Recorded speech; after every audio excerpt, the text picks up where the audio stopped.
Apa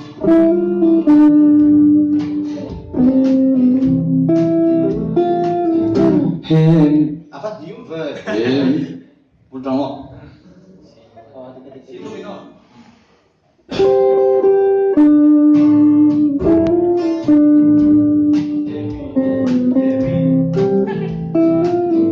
Hemi Insyael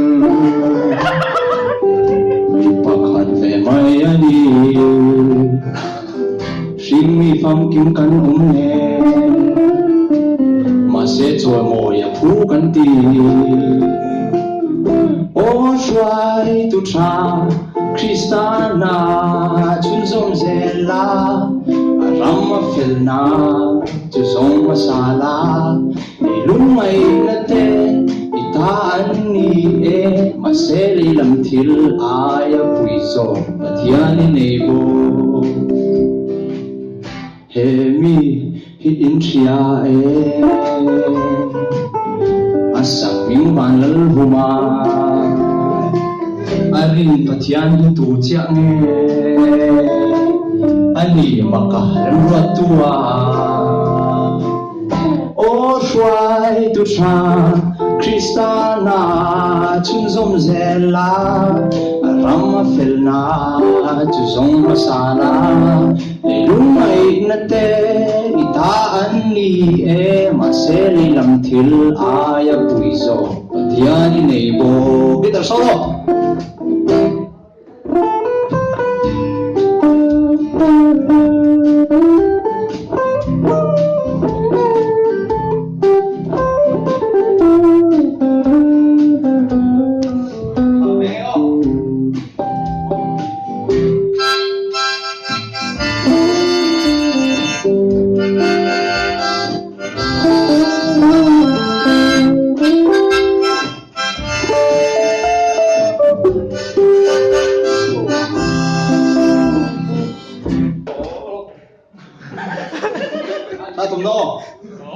Kini himinsia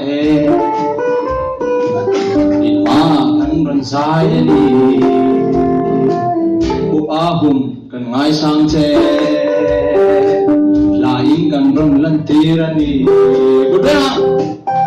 O shwai tu cha Kristana chun zom zela Rama filna tu zom masala Ilung mai nate itaan ni maseli lam thil aya puiso patiani nebo Hemi hi inchia asaping malal huma Anchan lai fai tu ani Kini cho ya phu kan ti Tiếp tiếp đi O shwai tu cha